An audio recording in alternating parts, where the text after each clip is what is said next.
What's going on, guys? Welcome back to Carefree Lewis G, and welcome back to another match preview. And this time it's Crystal Palace away in a game that, no offense to Crystal Palace, but anything less than 3 points and questions will be asked about how we didn't get 3 points in this sort of game. Crystal Palace are going into this game with 0 points and 0 goals. They must be really devoid of confidence right now, and personally I think that we should be able to take advantage of this. This is a Palace team that has literally done nothing this season.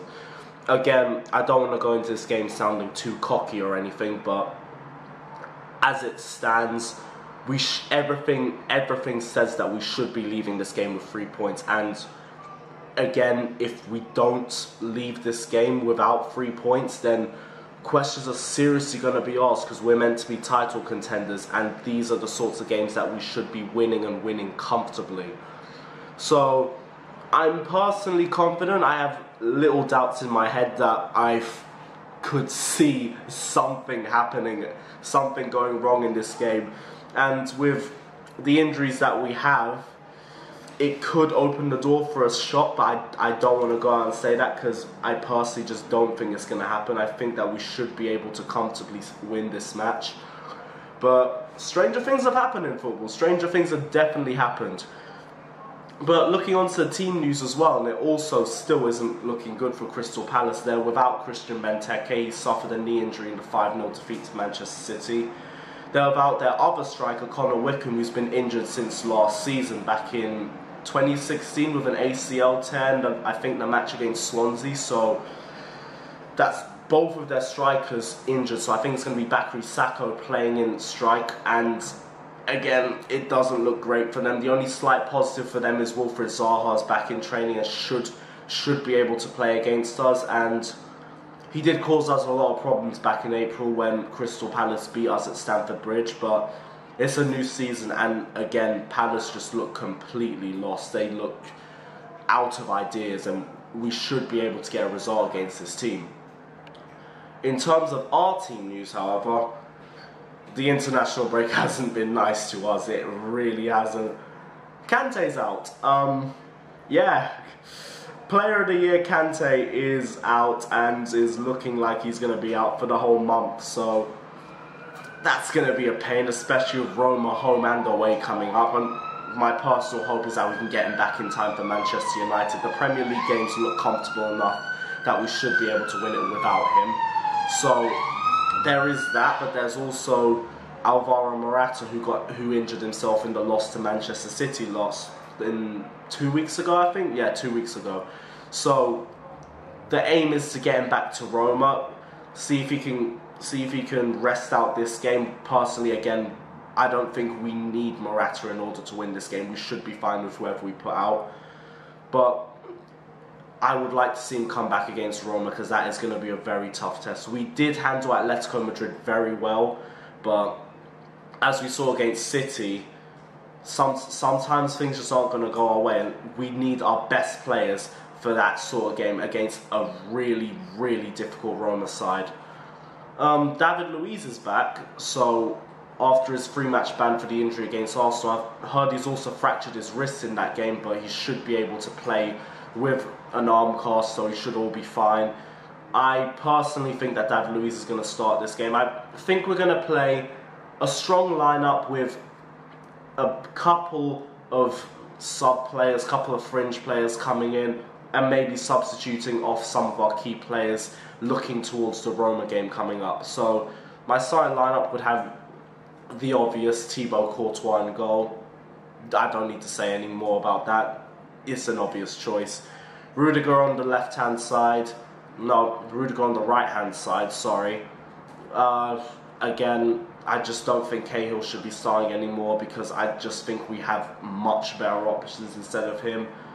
I could see Conte maybe playing him, looking to rest players with the Roma game coming up, but personally I think playing Rudiger and then maybe subbing him or one of the other defenders off for Cahill in the second half would be the smarter option.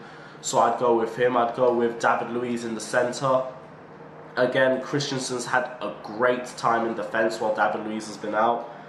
But I could see David Luiz getting pushed back into the game for this one. To be honest, I could see either choice being either Christensen or David Luiz going in, because simply put, both of them are very good defenders, so I wouldn't really have anything against either of them playing. I'm personally going to go with David Luiz just to be on the safe side, but again, if Christensen starts, I'll be all for it. As for Lequaitin on the right-hand side now, no, as for Lequaitin on the left-hand side, sorry. As for Lequaitin on the left-hand side, again, personally, I think one of the best defenders in the league, possibly one of the best all-round defenders in the world, in fact. You can play him anywhere in the back four and he'll do just fine, so again, easy decision to make. Marcos Alonso at left wing back, again, brilliant going forward. Bit shaky at the back. I thought Raheem Sterling had him a little bit in the City game, but it will be easier opposition this time, so Marcos Alonso should be comfortable.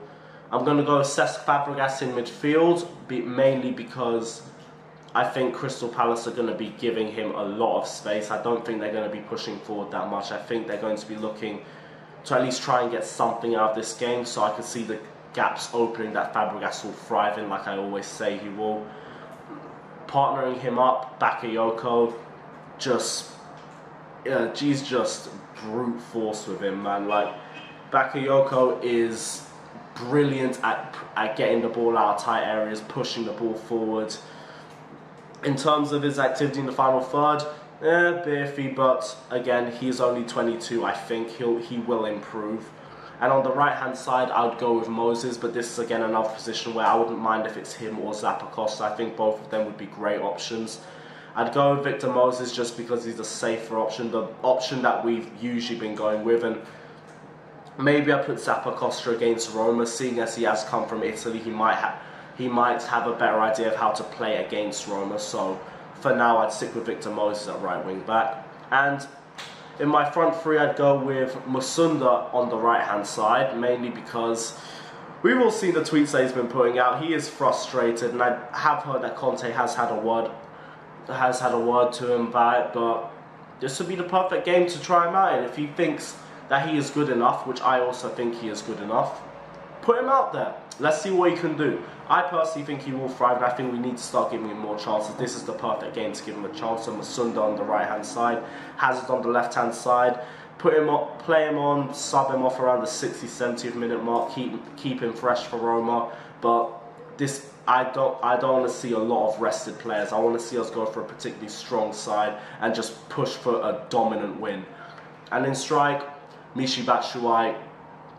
Morata's out injured, so I think the obvious choice for us would be to put Batshuayi in. I think we need to start being more confident with him, and yeah, I have had my doubts about him in the past, but this is a sort of game where hopefully you can build some confidence in, get a couple goals in, and hopefully push him on for the remainder of the season. But guys, this is my match preview. If you like this, don't forget to like and subscribe to Carefree Lewis G. Don't forget to check out this channel after the Crystal Palace game, where I will be putting an instant reaction to the game on my channel. So again, don't forget to like and subscribe, and I'll see you guys very, very soon.